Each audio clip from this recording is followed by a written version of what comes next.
First of all, I am Adidja Palmer, dancehall artist slash hero, businessman, proud father of 7 children. I grew up in Waterford community in Portmore, the second child of my father, third for my mother, who had a daughter from a previous relationship. When the world talks about Vybz Kartel, they mention the music, the controversies, the prison years, and the unmatched dominance in dancehall. But rarely, if ever, do they talk about the man who shaped him before he became the world boss.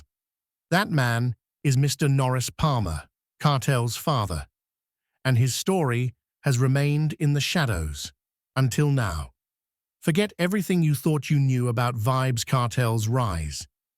Today, we pull back the curtain on the most significant yet unsung influence on his unparalleled career and the birth of the Gaza movement. This isn't just about his music, it's about the man who laid the very blueprint. What you're about to uncover is a powerful reminder that legends aren't born in isolation. They're built, often by invisible hands. So if you've ever been fascinated by how Gaza came to rule dancehall, subscribe and stay with us as we tell the story of the quiet force behind its king. The early years and unseen roots. Before the spotlight and the sold-out concerts, Adidja Azim Palmer was a bright, observant little boy growing up in Waterford, Portmore. Born in 1976, he was the youngest of several siblings, raised in a modest household. His father, Norris Palmer, was known in the community as a firm, no-nonsense man, tall, lean, and always focused on providing.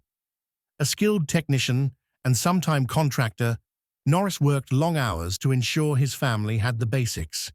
It wasn't glamorous work, but it was honest and steady. His mother, Teresa Palmer, was a devoted woman with a fierce sense of discipline. She worked as a vendor and later became more actively involved in her church. Together, they raised their children with a mix of stern discipline and unwavering faith until life began to shift. It's been speculated, and later confirmed through various interviews, that Kartel's parents eventually separated during his teenage years. Like many Jamaican households in the 80s and early 90s, changing personal dynamics proved too much. But despite their separation, both parents remained present in Kartel's life. His mother, strong in her spirituality, took the lead in moral and academic guidance. His father, though no longer in the home full-time, still played a quiet yet significant role in shaping Kartel's world. Those early years, filled with the sound of hammering tools and gospel music on Sunday mornings, were foundational. Young Adidja saw hard work not as an option, but a requirement, a father's unconventional mentorship. Norris Palmer wasn't the type to sit his son down for father-son talks. He didn't write letters or deliver lectures. His mentorship was subtle. He led by example. He rose early, fixed what was broken, never owed a man a cent, and moved with a confidence that didn't need applause. His hands, calloused from years of labor, were evidence of a life spent grinding quietly behind the scenes. Kartel would later reflect these same characteristics in his music and demeanor. The resilience, the fierce independence, the refusal to fold in the face of pressure. It all traces back to Norris. He may not have handed Kartel a mic, but he handed him principles. Work harder than them. Trust no man blindly.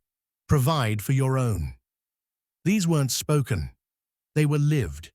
And in a young boy absorbing the world through the cracks of a family finding its way, those lessons stuck. Kartel may have learned performance from music legends, but he learned presence, how to command space without saying a word, from his father. Echoes in Gaza's foundation. When Kartel established Gaza, it wasn't just about forming a musical crew. It was about crafting a culture, a code, a way of life that celebrated loyalty, pride, and defiance in the face of systems that tried to crush individuality. These were values inherited long before Gaza was born, values that had everything to do with a father who stood tall through poverty, who refused to be shaken by opinion or fear. Even the structure of Gaza mirrored the Palmer household. There was a hierarchy, an unspoken respect for order, a demand for excellence. Just like how Norris Palmer expected his sons and daughters to represent the family name with pride, Kartel demanded that Gaza members carry themselves like warriors, sharp, calculated, and never weak. In countless lyrics, Kartel often references protection, family, betrayal, and the price of loyalty. These weren't just street anthems. They were coded reflections of the home he came from. The lessons absorbed from watching both parents manage life, even when apart. Beyond the music, personal parallels. Behind the tattoos and provocative lyrics lies a man who, like his father, values his role as a provider. Even while incarcerated, Kartel maintained communication with his children, supported their endeavors, and prepared his sons, Little Vybz and Little Addy, to step into the music business with the same determination he once carried into a studio booth. Much like his father, Kartel places high value on legacy. He's not just creating songs, he's creating a movement that lives beyond him. And he wants his family involved every step of the way. Observers have noted how Kartel, despite his celebrity status, still honors certain old-school traditions, whether it's how he protects the women in his life or how he ensures his children have homes and guidance. It mirrors Norris Palmer's approach. Lead from the front, but do it quietly. Handle your responsibilities. Provide, protect, and prepare. The reunion after the storm. Following Kartel's release from prison in mid-2024, one of the most heartwarming, unexpected moments wasn't a performance or an interview. It was a picture. A photo surfaced online of Vybz Kartel standing beside his father, Mr. Norris Palmer. No lyrics, no flashing lights, just two men, father and son, reunited after years of separation, trials, and media madness. The image went viral not because of who they were individually, but because of what they represented: reconnection. Sources close to the family suggest that Kartel and his father have re-established a stronger bond post-release. While both men are known for their reserved, guarded natures, the presence of each other in private moments speaks volumes. Kartel has even reportedly credited his father for never turning his back, even when public opinion did. The reunion isn't just emotional, it's symbolic. The same man who helped shape Kartel's early mindset is now witnessing the full arc of his son's journey. And for Kartel, who has always moved like a man with something to prove, this chapter offers a rare moment of stillness, of peace, of homecoming, the lasting shadow and unfolding legacy. Norris Palmer may not be a household name. He never dropped a verse, never battled for clout, and never appeared in front of a cheering crowd. But his DNA, his discipline, and his unspoken influence are etched into every chapter of Kartel's story. He is the shadow behind the spotlight, the voice that spoke without speaking.